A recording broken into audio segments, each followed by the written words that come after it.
Thumbnail देख करके आप समझ गए हो कि मैं क्या बात कर रहा हूँ। जी हाँ, आज के इस वीडियो में आपको बताने वाला हूँ आपको आईआईटी बॉम्बे में बीटेक में कैसे एडमिशन मिलेगा। तो जल्दी से आपको बता दूँ कि इस वीडियो में मैं क्या कुछ कवर करने वाला हूँ। यहाँ पे मैं आपको जो है एलिजिबिलिटी बताने वाला हूँ, क्या कुछ प्लेसमेंट जा रहा है ये बताने वाला हूँ।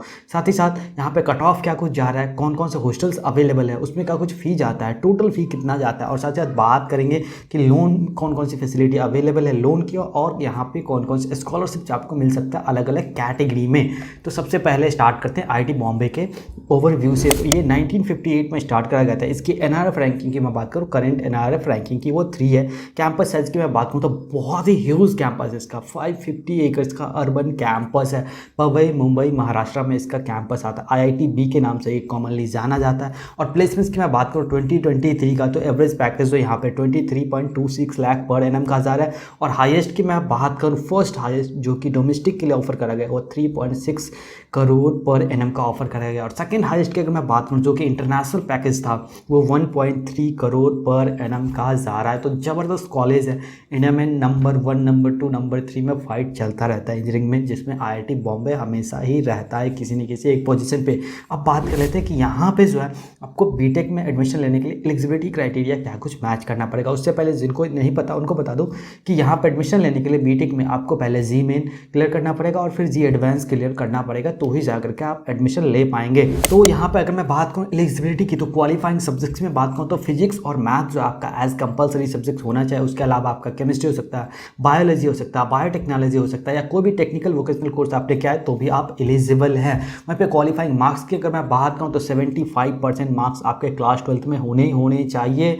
और वहीं पे अगर आप एसटी कैटेगरी से आते हैं, एससी कैटेगरी से आते हैं, या पीडब्ल्यूडी कैटेगरी से आते हैं, तो अगर आपके क्लास 12 में 65% मार्क्स भी हैं तो भी आप एलिजिबल हो पाते हैं यहाँ पर एडमिशन के लिए। अगेन इसके साथ ही साथ आपको जो है जी एडवांस का वैलिड स्कोर होना ही चाहिए, तभी जा करके आप जो है एडमिशन पा सकेंगे। और एक और एलिजिबिलिटी क्राइटेरिया ये है कि अगर आप जिस भी बोर्ड से हैं उस बोर्ड के टॉप 20% स्टूडेंट्स में आते हैं और तो आप जो है डायरेक्टली यहाँ पे एलिजिबल हो जाते हैं। मायने नहीं रखता कि आपके क्लास 12 में 75% मार्क्स है या नहीं है।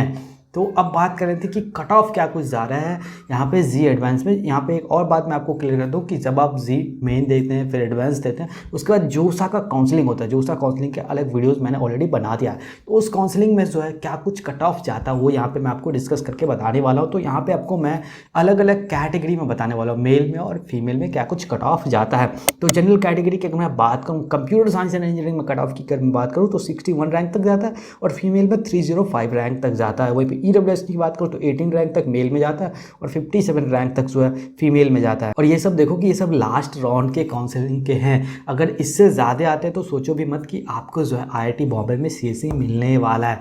अगर मैं बात करूँ ओबीसी एनसीएल जो नॉन क्रीमी लेयर होता है उसमें 51 जा रहा है मेल में, और फीमेल में जो है 136 रैंक तक जा रहा है। एसटी कैटेगरी में 23 जा रहा है मेल में, और फीमेल की अगर बात करूँ तो 107 जा रहा है। और ये जितने भी हैं सबके पीडीएफ ऑलरेडी मेरे टेलीग्राम चैनल पर, तो वहाँ पर जा करके आप पीडीएफ डाउनलोड कर लो और चैनल को ज्वाइन ज़रूर कर लेना, या इंस्टाग्राम पे भी आप मुझे फॉलो करके मैसेज कर देना। अगर अवेलेबल रहेगा तो मैं वहाँ पे भी भेज दूंगा। और बेस्ट है कि आप टेलीग्राम ज्वाइन कर लो, मेरा इंस्टा हैंडल वैसे ज्ञानरूप ही है। अब बात करते हैं कि आईआईटी बॉम्बे में सिविल में क्या कुछ कट ऑफ जा रहा है। तो जनरल कैटेगरी की अगर मैं बात करूँ मेल में तो 3471 तक रैंक जा रहा है और फीमेल में 7079 तक जा रहा है।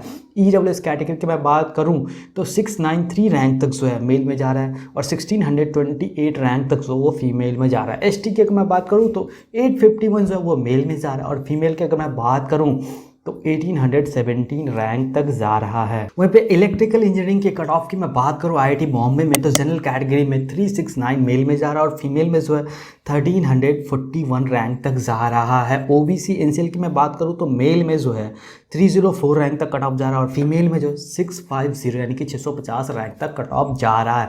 मैकेनिकल की अगर मैं बात करूं तो जनरल में मेल में जो 1406 रैंक तक जा रहा है और फीमेल में जो है 3036 रैंक तक जा रहा है। एससी कैटेगरी की मैं बात करूं तो 369 तक जो है मेल में जा रहा है कट ऑफ, और वहीं पे फीमेल की मैं बात करूं तो 1039 रैंक तक कट ऑफ जा रहा है। अब बात करते हैं कि आईआईटी बॉम्बे में क्या कुछ फ़ी लगता है। तो एकेडमिक फ़ी की अगर मैं बात करूं तो कॉजन मनी जो है आपका 2000 रुपये का लगने वाला है, ये रिफंडेबल होता है। वन टाइम फ़ी की मैं बात करूं तो 7600 रुपये आपका लगने वाला है। ट्यूशन फ़ी पर सेमेस्टर की मैं बात करूं तो आपका 1 लाख रुपये लगने वाला है। अदर फ़ी पर सेमेस्टर की मैं बात करूं तो आपका जो है 4,500 रुपये आने वाला है। यानी कि at the time of admission जो है आपको एकेडमिक फ़ी, हॉस्टल की मैं अलग से बात करने वाला हूँ, तो आपको 1,14,050 रुपये का फ़ी आने वाला है।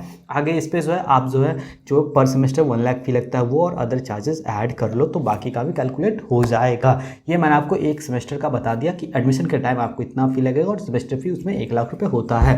अब बात करते हैं हॉस्टल फ़ी की। तो हॉस्टल के अंदर मैं बात करूँ तो कॉजन मनी जो है वन टाइम लगता है और रिफंडेबल होता है, 1,000 रुपये का लगता है। अगर मैं बात करूँ हॉस्टल सीट रेंट का तो पर सेमेस्टर 2,000 रुपये लगने वाला है। इलेक्ट्रिसिटी और वाटर चार्जर की मैं बात करूँ तो पर सेमेस्टर 3,000 रुपये का आने वाला है। अदर फीस की मैं बात करूँ तो पर सेमेस्टर जो है आपको 4,500 रुपये का आने वाला है।